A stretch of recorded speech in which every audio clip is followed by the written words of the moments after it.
Alors, le shiatsu est une discipline manuelle corporelle japonaise qui procède par digipression,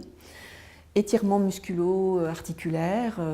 frottement, massage et percussion, et qui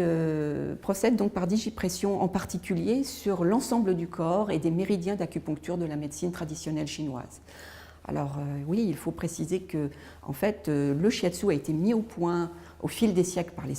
samouraïs, mais eux-mêmes ont été imprégnés, vraiment bercés par la médecine traditionnelle chinoise, qui est vraiment la mère de toutes les médecines en Asie et qui a 3000 ans d'âge. Et toutes les différentes écoles en fait, de shiatsu qui ont fleuri à travers le Japon et même aujourd'hui en Occident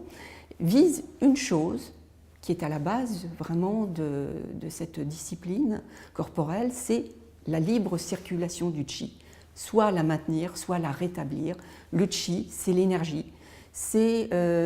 l'invisible souffle que l'on ne perçoit que par la position des mains et qui permet à l'être de rester en harmonie avec son environnement. Et le maintenir permet de préserver la santé, de faire en sorte que la maladie ne s'installe pas.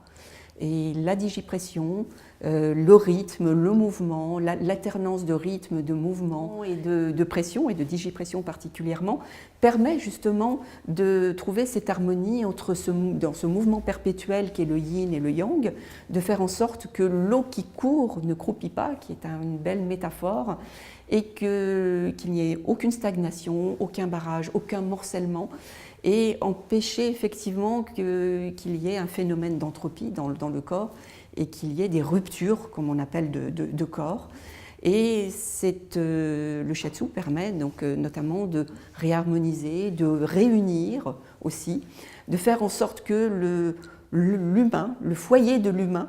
qui est entre terre et ciel, comme un arbre, puisse à la fois s'enraciner dans la terre, puiser sa sève, son énergie, son chi, et se déployer dans le ciel et dans son environnement.